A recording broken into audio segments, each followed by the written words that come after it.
Welcome to the Never Been Promoted podcast and YouTube channel. I'm on a mission to help you cut the time to all the things that are holding you back so you can unleash your entrepreneur.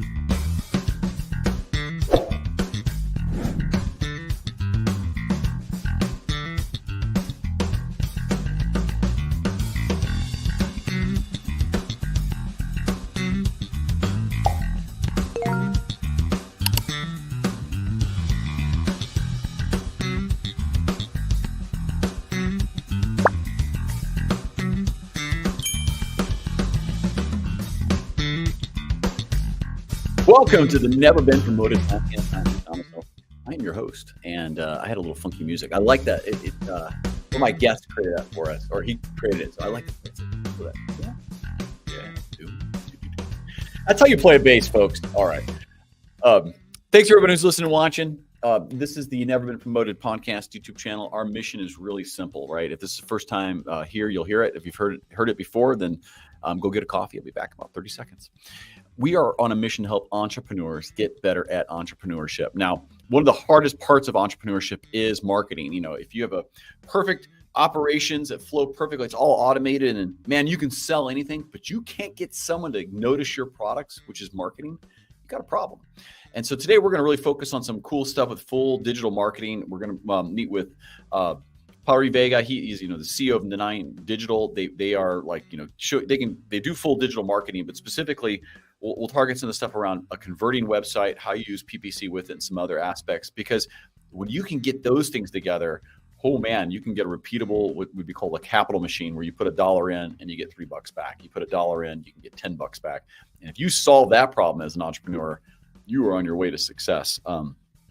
Listen, if you have a few minutes, please just jump into the youtube.com. Check out our channel at Never Been Promoted, and if you can, give a subscribe, get a notification. If you want to check out a little more information, we have some other resources at neverbeenpromoted.com. That's the only ask I do. Enough shameless promotion. We're going to bring in Pari Vega. I love your name, by the way, Pari. How are you doing? Thank you. And I usually pronounce the S at the end of it, Paris. Paris? Yeah. I want to call it Paris. So bad. I want to call you Paris Vegas. I'm like, yeah. It'd be like two party cities coming together as one in Alabama. Right. I love it. It's good stuff. Thanks for jumping on, man. Yeah. Thanks for having me. Yeah, of course. You're recently, you're the CEO of Nine Digital. You guys have accomplished something where you're a level of digital marketing for real. There's a lot of companies that claim it. I know when we first started off as It's Irrelevant, we said we were there, and we realized quickly we were not. So, do you want to do a small intro of kind of your company, the 60-second version, and yeah. In your kind of role and focus of it? Sure. So the Nine Digital was started almost 20 years ago now, and it was mostly just website design and development back when that was first becoming a service that companies would offer. And I joined in 2020 after years of knowing the owner and working as a contractor for them off and on. I joined in 2020 after working in design and development and being a digital marketing director at another company. I joined to start the marketing department at the Nine Digital and add on those services to their existing foundation of website design and development. So once we added on these marketing services to this stable of website clients, it really help the growth of the company take off. And I moved into a growth director role, where we were kind of focusing on different types of revenue that we could start bringing in addition to just the marketing services. And then this past summer, I was put in the position of the CEO / integrator for the company. And that's referring to the Gino Wickman book, Traction. And so now we've got this visionary owner role that the owner of the company's in, and then me in the CEO integrator role, more focused on the day-to-day, making the company better every day. And are you, when you're, from the EOS model, you guys are an EOS, it's an entrepreneur operating system from the Traction series, if you will. You guys are an EOS company? I wouldn't call us that. We're starting down that path, and this is kind of one of the first steps of going that direction. Now, you guys are in Alabama. So maybe talk to me about where you are today from maybe a regional or local provider versus where you are, where you grew to, or where you're going. So we were originally started in Alabama, and that's kind of officially where the headquarters, I guess you'd call it, would be. But we're really a distributed company around the world, mostly. I say around the world, but yeah, mostly in the United States, and just spread out to where anybody prefers to work. That's where they work. Ever since COVID, the pandemic lockdowns and everything, we started working remote at that point in that, I think, March or April, and just never went back to the office full time. And then it just became kind of a perk that, hey, if you work with the non-digital, you can work from wherever you want, and we can just, communicate through Slack, ClickUp, email, right, and just stay on task and work kind of asynchronously. Well, and what I mean, but I bring that up because, it started in Alabama. Now, sure, it didn't start like, hey, we're a huge company day one. It started doing stuff around website hosting management, like things like this. Yeah. And then they grew to I think we can add more value because we see another problem. And they brought you in to help solve, and you help identify the problem too. But you guys have some huge customers, right? I mean, you have mm-hmm. Peterbilt and Shapiro, like John Deere. You have some really big customers for what you're doing, but you didn't get those day one, right? So can you talk about the path of the first kind of customers to kind of the ones you're seeing now, and how the company maybe had to mature, or was it luck, or what did you guys do? Or do you eat your own dog food as well, or drink your own champagne? Get there. So the owner, Robbie White, he was an architect and ended up buying kind of the first version of this company to get things started. And they just had a little handful of clients. And then he did a great job in those early years of networking, building relationships, leveraging his existing network to slowly grow that company.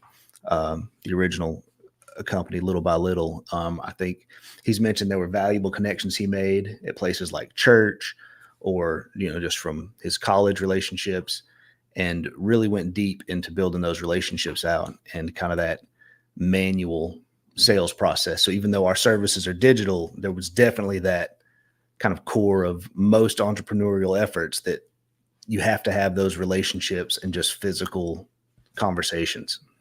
It's interesting. So I recently was at a 30-year high school reunion, and see how how neglected I've done to keep up with some relationships I certainly had at 18 and through college. And I'm like, I wonder why I don't know why I didn't do that.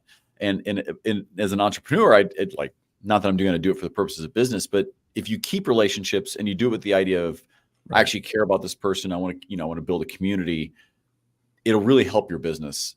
Even if you can't serve that business, you'll have somebody out there going, hey, that's a good person, or that person's been sincere. What I'm careful of is so if you're an entrepreneur as well, is if I start reaching back out to people, I don't want to sell them something because it'll look so ingenuine, right? And be conscious that when you build a network through church, you don't want to do, philanthropy for profit. You want to do stuff that's actually, Christ-like, let's say, if that's what you do. The point being is, it's just kind of I try to give reflective moments to entrepreneurs in a journey. Do it sincerely. And it sounds like, as you guys grew, this was sincerely done and then leveraged in a way that everyone benefited. And then they went beyond that. I mean, is that fair?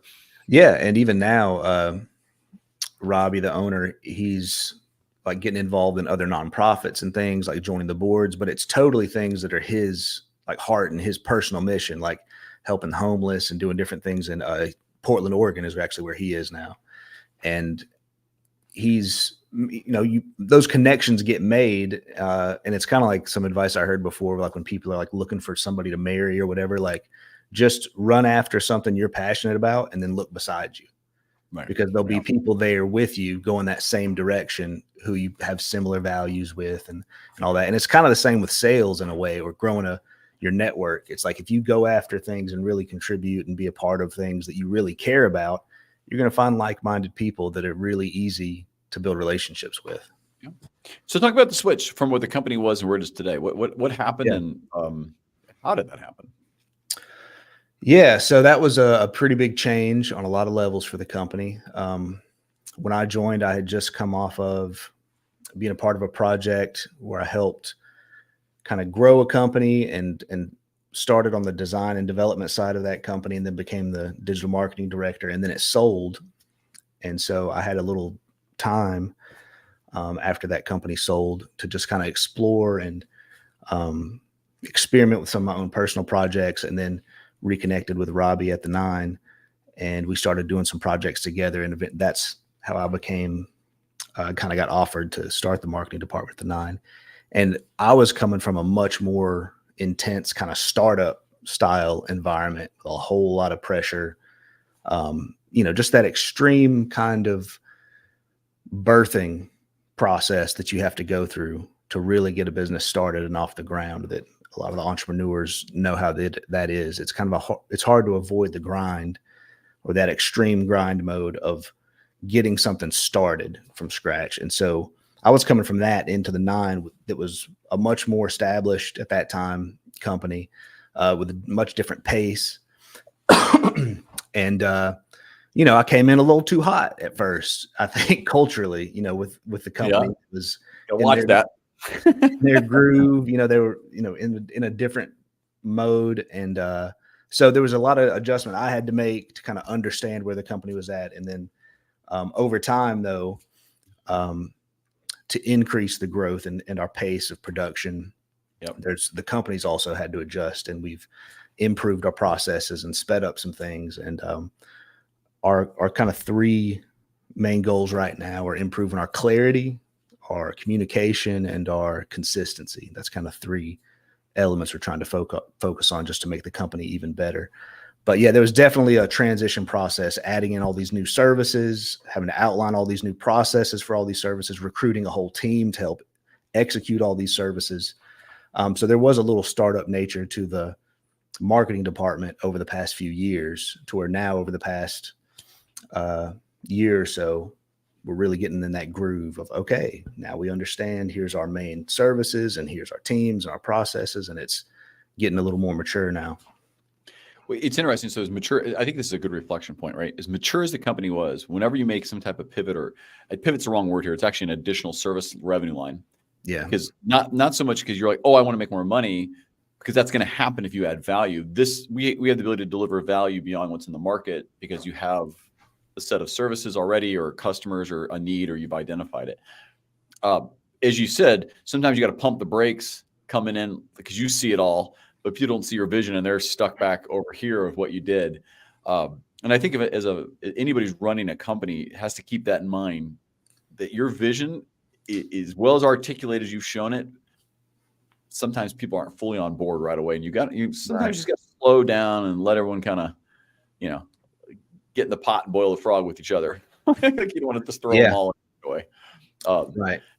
Because you have a lot of conflict that can come up that's unnecessary if the person who's trying to push for change would take a minute. I wish I would have taken a minute to do a lot more listening up front and understanding of the current company culture and processes and everything before I came in with what I thought were solutions to things. You know what I mean? Like really go deeper and spend a little more time understanding the problems or perceived problems from my perspective, so that I could come in with more productive ways of solving the problems, instead of, in some cases, being a little bit of a wrecking ball.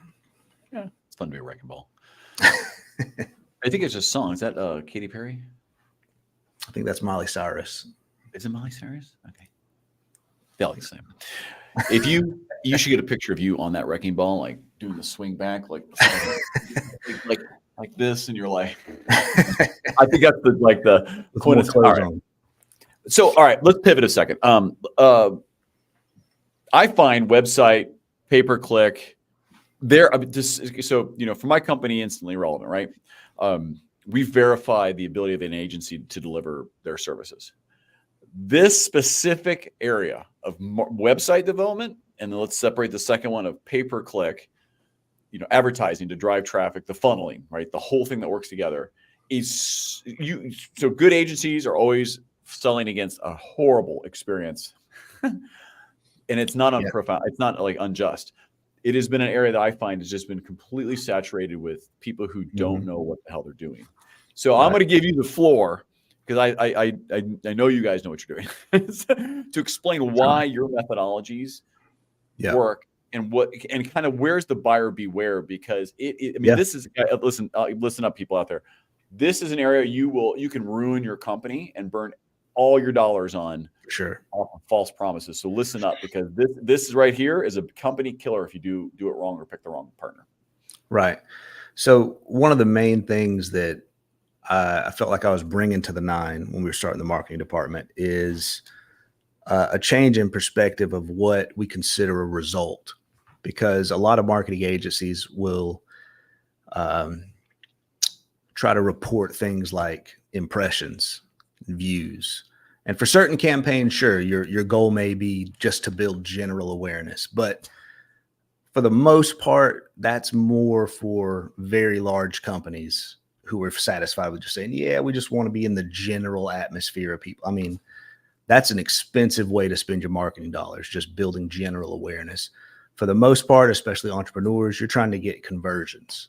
And that's either leads or sales. That's kind of the 2 ways you get a digital conversion.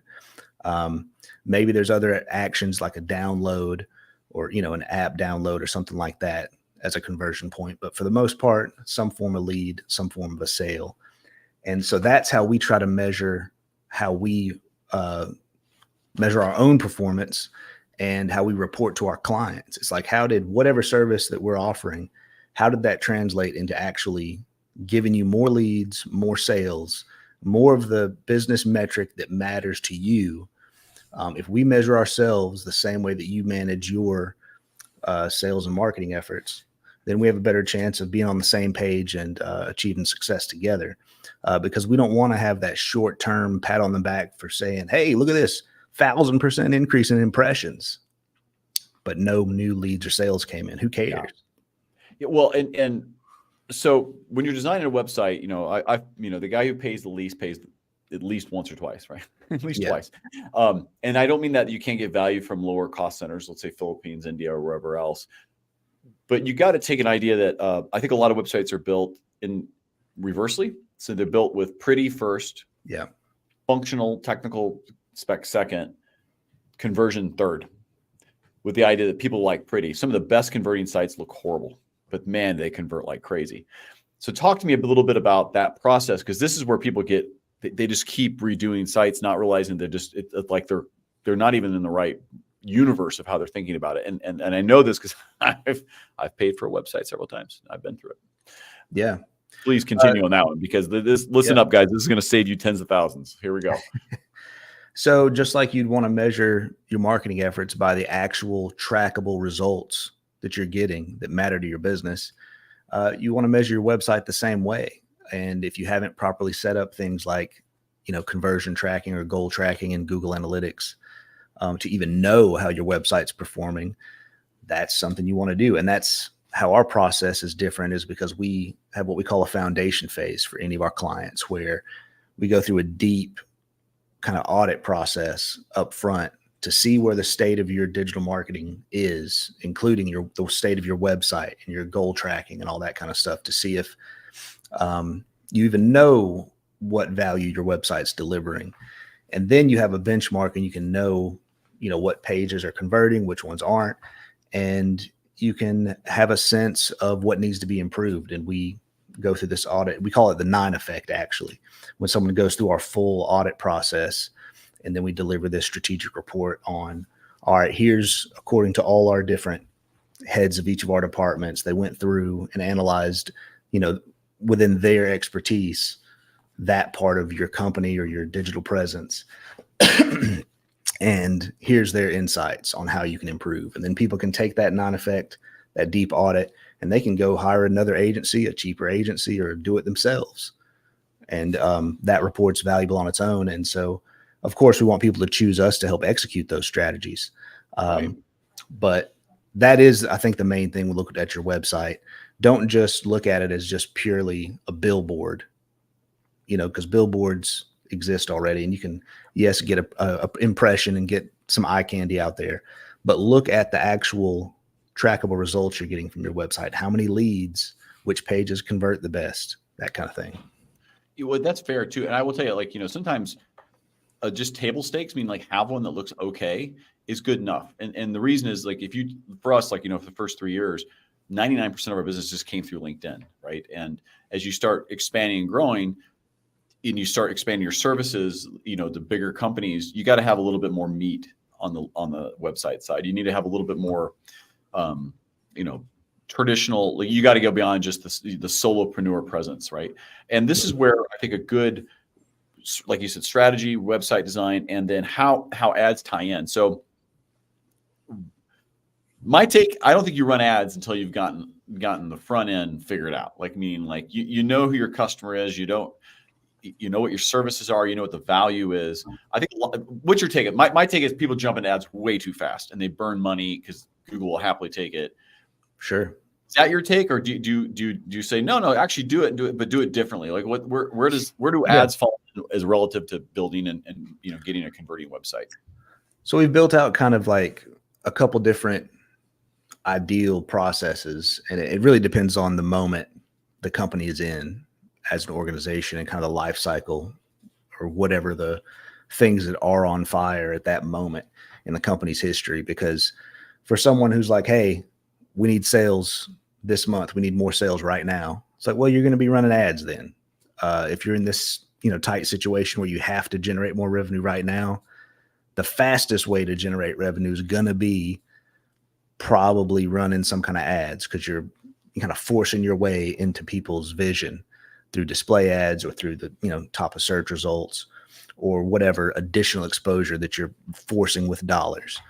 But ideally, if you're kind of just setting up the most efficient way to spend your money and get things set up in the healthiest way possible, you'd want to get your website optimized first, and design optimized for conversion, the right things on the page in the right places, clear calls to action on every page. Why is somebody on that page? Why would they come to this page? What's the value they're trying to get? Or what's the answer that you're giving them to some question they're asking? What's the problem they're trying to solve?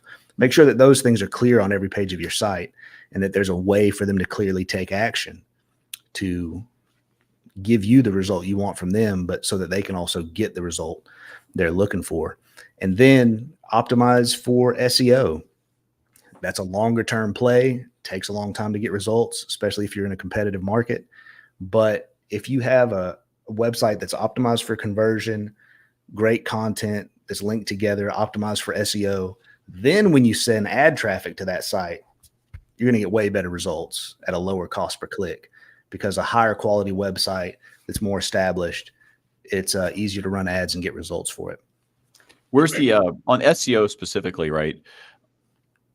A lot of people do SEO, and a lot of people pay a lot of money for it. And I think sometimes people forget that a human's going to read it. So yeah, specifically, like, and I think we'll talk about this in a minute, SEO today yesterday versus what's going to happen next.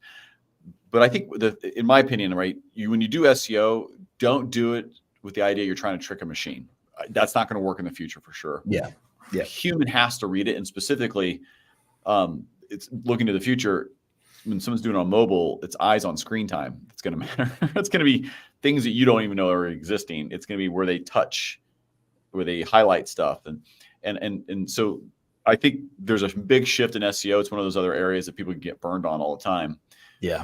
How are you guys looking for today versus tomorrow? Maybe give some insights of, hey, this is how it used to be. I wouldn't do that, or I would do this. And going forward, is it a mix of podcast, video, contextual data of everything? Where's this SEO piece going? Because it is expensive and you have to invest in it, but you got to do it right. Right. Yeah, there's, like you said, it's another niche where there's tons of spammers. We get spammed email wise like every day, or on every platform. We're getting spam from SEO folks around the world trying to pitch their services, or sometimes it's a shady service. And you're definitely not going to have long-term success by doing any of the quick hacks or the short-term things that, used to be called just black hat tactics, like spammy link building and things that you used to could do to quickly get yourself to the top of results. A lot of that stuff just never even sees the light of day because it's so obviously spammy now. But like you were saying, making human readable content, and even that's probably too of a generic term, because Google's pretty clear about what their direction is. Their long-term goal is to be, a better search experience for humans. It's to really help people solve their problems and find what they're looking for. So they've got things like the different types of search intent that you can pay attention to. You can look at the Google, it's like the quality grader guidelines that you can look up, and you can read through how they train people to judge whether or not a listing deserves to be in the search results for a given search. And you can kind of get an idea of the values that are there. But basically, you're trying to help people answer those questions that they're asking in search, and paying attention to the searches that are relevant to your services, your products, or whatever problem you're helping people solve, and making sure that you have answers to those questions, and that your content is actually useful and helpful to them. Now, there's tons of debate on the different Google updates and the algorithm changes, and how some businesses just get tanked overnight because of some little tweak that happened in Google's algorithm. And, there's all that in the news, and that it can be constantly debated on what the exact tactics are at any given moment. But that's where, we have multiple people who've been in the industry for over a decade on our team, including myself. And I think that's just needed at this point, because it's an ever changing, daily evolving niche. And you really have to have some pros on your team who know what they're doing to help you kind of literally ride the waves of the algorithm changes to be successful with SEO. So compare if you're early startup, I mean, hiring people to do all this stuff, I'm outside of just getting something up and running. Yeah. Don't overspend early, because you're going to go through so many pivots and changes and thoughts, and take the moment to learn how to do your own copy. I mean, 'cause honestly, it's a huge waste of money initially, and the truth is, it's probably not super relevant unless you're a SaaS type. Anyway, my point is, watch your spend early days. Now, let's get to the companies that, let's say, $1 million to 10 million, like that. And just a quick note on that. Like, for the people just starting out, like, there's some general principles you can follow to be fine probably the first couple years of your business. What are some of the general principles? And yeah, you got to literally comments too, for sure. You mentioned just focusing on like a podcast, or just telling your story, describing everything that you do accurately, because you'd be surprised how many clients will get. It's like, hey, what if you just had a page for the services you offer? Like, literally tell the world in detail about what you do, what you've done, how the details of your services and products in a little more informative way. Well, and also don't present yourself as a big company when your advantage is niche right now. Like, when you're first starting out, a lot of people buy because of you, like, because they trust you and they know you have knowledge. You'll make that brand change later when you get big enough. But I think a lot of people try to go too big too fast because they think that's what they need to be. And that actually hurts you. A lot of times people just want to work with one person who knows what they're doing. And own that. That allows you, because when you're a smaller company and you're first starting, you're probably capped at about 20 clients anyway, doing whatever you're going to do. Well, for some reason, that's like, you figure it's a client takes, a couple hours a week each. And, if you got 20, it's about 40. I mean, it's something like that. Like 20 becomes the cap. And if you think, 20 clients that paid me this, you don't need that many. There's a lot of people in the world. So, don't go too big too fast. But the general problem, like you just described, authenticity. So be authentic to why you're here and what your service is. But I think also focusing in on your website and what you're doing to one problem you really solve well. Yes. Especially when you're smaller, because I was thinking about this just yesterday, how it's almost like there's different moments or different rooms that you walk into where you realize, oh, it's much better to be the specific kind of cog in this potential client's machine than to say, hey, we're a full service everything for everybody. That full service aspect of things is good when maybe you're the biggest fish in a small pond kind of thing. Like you're just gathering up clients in this smaller market.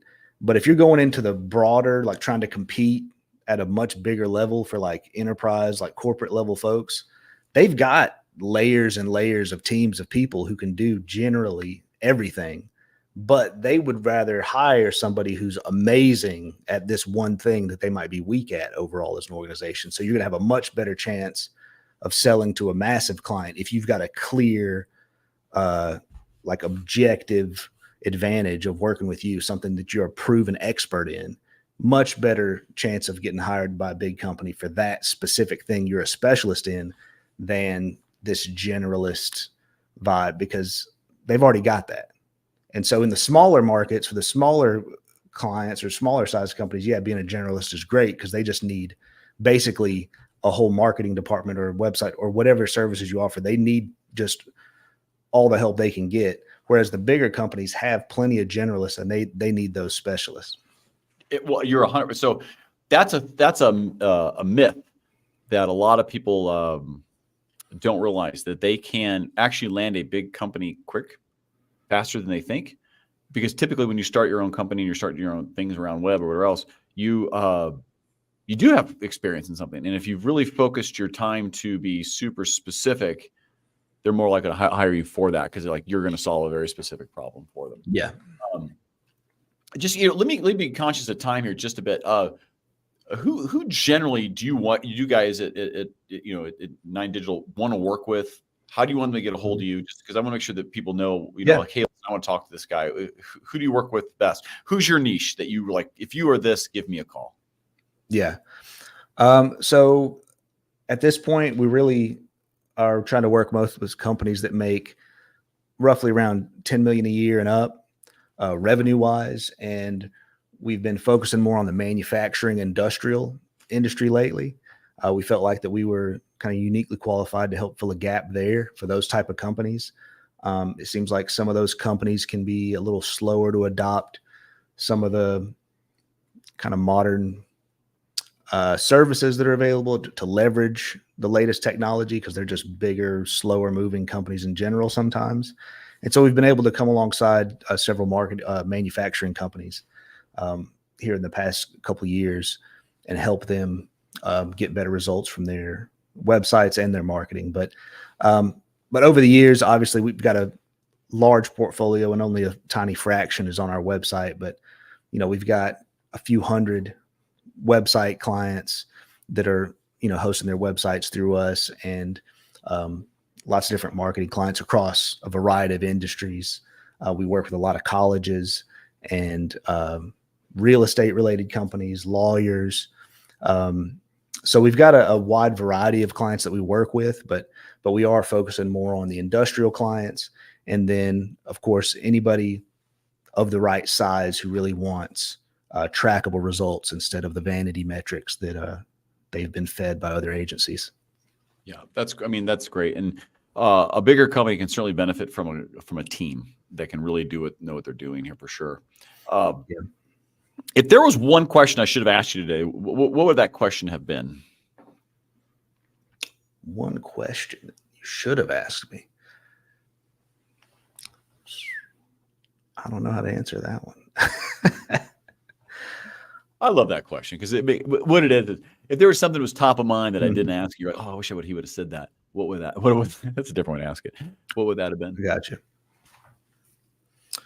I guess maybe the most important thing for entrepreneurs to focus on, and we've talked a little bit about that,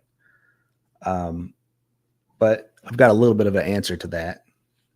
Just real quick, I think more than anything, paying attention to what you spend your time, energy, and attention on as an entrepreneur. It's the most critical. I mean, for all humans that matters, of course, for all of us. Life is short. So you got to make sure that you're spending your life force on something that matters, on things that are actually going to get positive results for your personal life. But also, if you're trying to start a business, you're basically giving birth to this new entity that you're trying to introduce to the world. And it matters extremely critically every single day. It's not like a salary job where some days you can show up or some days you might phone it in and you're still getting that same salary. The entrepreneurship journey is kind of every day you need to make sure you're pushing that wheel of business forward, as much as you can that day. And so what you spend your time on, what you focus your energy on, and you need to come with as much energy as possible every day. Yeah. And what you focus your attention on is critical.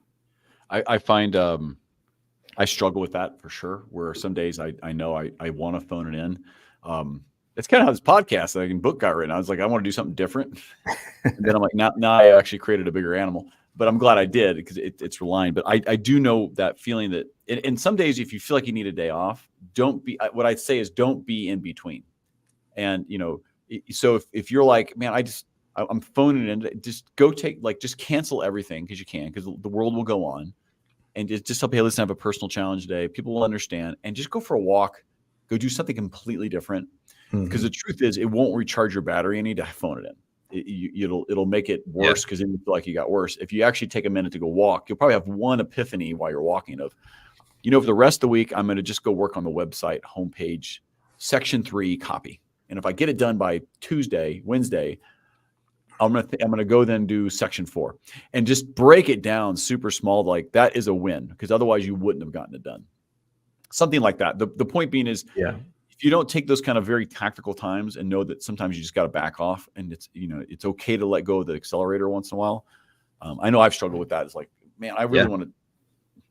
But then I look at every year, July is like the worst month for anyone buying anything because everyone's on vacation and then they're going back to school. I might take that month off and just not do meetings and just go work on some thinking. Because the truth is, why not? It's like nothing else is going on. So anyway, I think there's definitely value in making sure you're taking time to take care of your physical health, your mental health, spiritual, all the different aspects of being a person. I've done it the wrong way, drinking coffee at 2 a.m. to try and get a couple more hours of work in before I passed out at my laptop. I've done that too many times over the years, and I've been to the hospital several times thinking I was having a heart attack because of putting myself through those extreme grind modes on several different businesses. Just because you said several times. I think after the first one, you got here's a life lesson, guys. You're not learning from your mistakes. You're going to repeat them. So if you've been several times. So luckily I'm still here, and I've learned to have a much healthier rhythm. But it was kind of that. I think maybe it was part of the hustle culture vibe and messaging that I was buying into in maybe 10, 15 years ago, where it was just 100% full speed all day, all night. Sleep is optional kind of a thing. And I've become much more educated on the value of sleep and how that's critical. And you're just a fraction of a person if you're not getting a full night's sleep. So I've flipped the opposite direction, and it's like sleep is like a number one priority. And I feel like it makes you make better choices throughout the day. So you can actually make more progress if you'll stop and sleep and rest up and become the best version of yourself during those decision hours of the day. Agreed. I know personally, I was finding for years, decades to find time to work out. And I find now that if I block every morning between 8 and 10, kids go to school, I go work out for an hour, hour and a half, have a little time to recover, get ready. And my day starts at 10. I lost no ground. Yeah. What it was is the exact thing I talk about cutting ties. I was making an excuse. But I will tell you this: if you can't find time to do something that's important, it's not important. And so so make time for the things that really matter. And but when you're younger and like that's what you love doing, you want to be all in on, fine. If it's in lieu of you going out, go work in your company. I'm actually okay with that.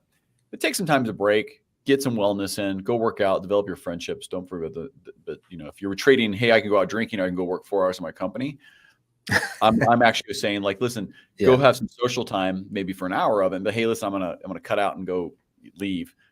you don't have to, rock it till 4 a.m. at a nightclub if your heart's somewhere else, but you should maybe spend some time with friends. Yeah. Things like Unless you're a heavily sales focused entrepreneur, and then maybe all the social stuff will pay off eventually. Cause I've seen that happen for some folks. It's like, wait a minute, I was the one over here grinding on this stuff, and this person's socializing all the time, and somehow they're closing more deals. And that's just kind of part of the CRO. Right. That's your CRO. You're the other guy that's getting the company going, and that makes a good team because you can't do both. That's right. Thank you so much for joining today, by the way. I appreciate it. I'm going to put you in the periwinkle room. I'll be right back. I'm going to, guys, check out 9.is. I got that correct. Cool website address to get set up. But thank you. Yeah, we'll probably get some kind of .com in the future, because I think the technical stuff thinks we're in Iceland because of that .is, and we're US based. So yeah, but it's cool at this point. Like, as soon as the .ios hit the world, we were like, oh wow, let's crush everything. It doesn't matter anymore. And those .ais are expensive. My word. Anyway, we'll get through that. Thank you. I'll be right back. Thank you so much for joining today. Listen, guys, this is your first time here. You know it. Like, this is the mission, to learn from an entrepreneur, learn from companies that are doing things for the world. And in this case, some great advice on website and pay-per-click, and how to think about that strategy and SEO as well. And, some good ideas also on just kind of work-life balance. And you gotta factor that stuff in as you're on your journey. You can't be kind of balls to the walls all the way, all the time. You will burn out. And though most companies that don't make it, they fail because of cash flow, but it's kind of saying like, hey, I died of COVID in a hospital after I had all these other problems that I ignored. So just know that you can do this. You got to take breaks, and you can also then, strategically place things like your websites and all this other stuff along the way. It's super important. It's part of what you're going to go do. So learn from it. Thanks for listening, and thanks for watching. Until we kind of get out there again, go out there, unleash your entrepreneur. Check out the website at neverbeenpromoted.com. You can get all kinds of information, pre-order a book, to visit the YouTube to figure out where all the podcasts are as well. I appreciate listening, watching. Until then, go unleash that entrepreneur.